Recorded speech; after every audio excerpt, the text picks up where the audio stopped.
जय श्री कृष्ण, राधे राधे। आज मैं आपको बताने वाली हूँ सफला एकादशी का शुभ मुहूर्त क्या है, पूजा विधि क्या है, महत्व क्या है और इसकी कथा क्या है, पारण का मुहूर्त क्या है। तो हिंदू धर्म में एकादशी तिथि को भगवान विष्णु और धन की देवी लक्ष्मी जी को प्रसन्न करने और उनकी कृपा पाने के लिए शुभ माना जाता है।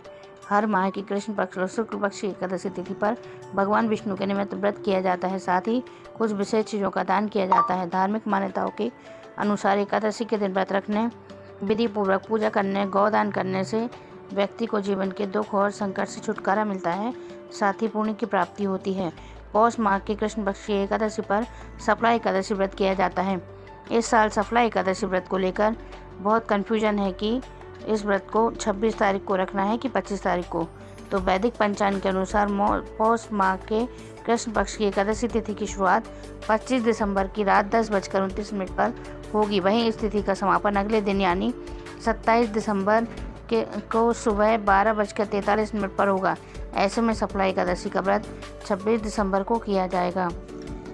सफला एकादशी पूजा विधि। सफला एकादशी के व्रत के प्रातःकाल स्नान आदि से निर्वृत्त होकर साफ कपड़े पहनने, संभव हो तो पीले कपड़े पहने। इसके बाद हाथ में जल लेकर सफला एकादशी व्रत भगवान विष्णु की पूजा का संकल्प लें। अब पूजा स्थान पर भगवान विष्णु की मूर्ति या तस्वीर को स्थापित करें और उसके पीले फूल, चंदन, हल्दी, रोली, अक्षत, फल, केला, पंचामृत, तुलसी का पत्ता, धूप, दीप, मिठाई, चने की दाल और गुड़ अर्पित करें।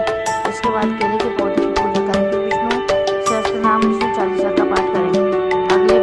उसके बाद सफला एकादशी व्रत कथा का श्रवण करें। पूजा के अंतर भगवान विष्णु की आरती करें और कार्य में सफलता के लिए यही कामना करें।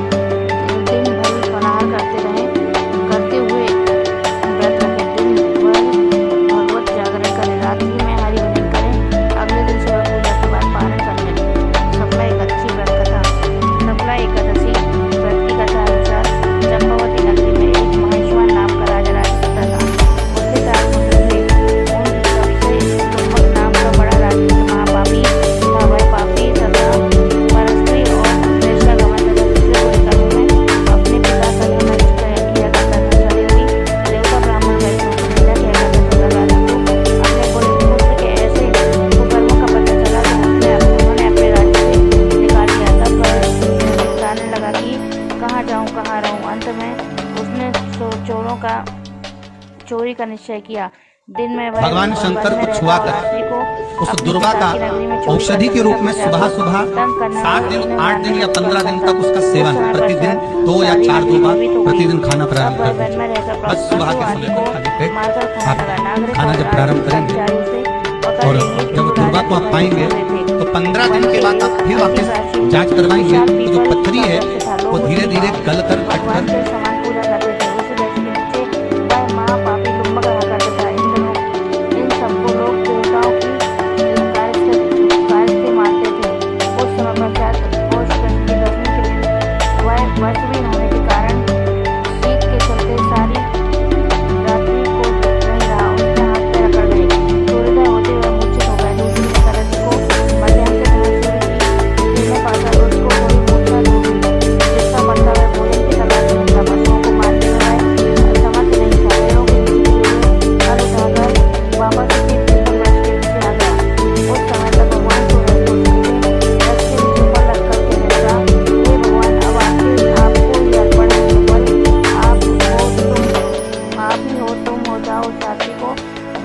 रात्रि को नींद भी नहीं आई।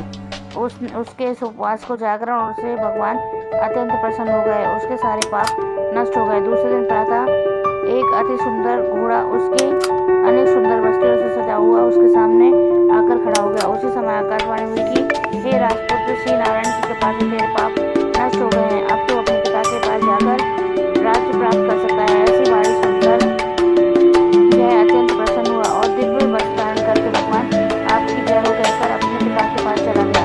उसके पिता ने प्रसन्न होकर उसे समस्त राज्य का भार सौंप दिया और बढ़कर रास्ता दिया। अब लुम्बक शासनानुसार राज्य करने लगा। उसके स्त्री पुत्र आदि सारा कुटुंब भगवान नारायण का परम भक्त हो गया। व्रत होने पर पहले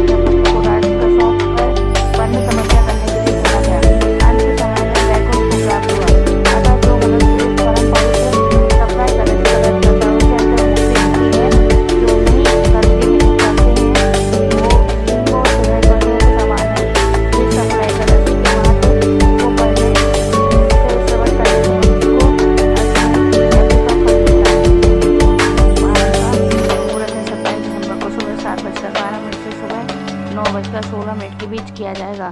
इस दिन द्वादशी तिथि 28 दिसंबर को सुबह 2:26 पर खत्म होगी। जय श्री कृष्ण, राधे राधे।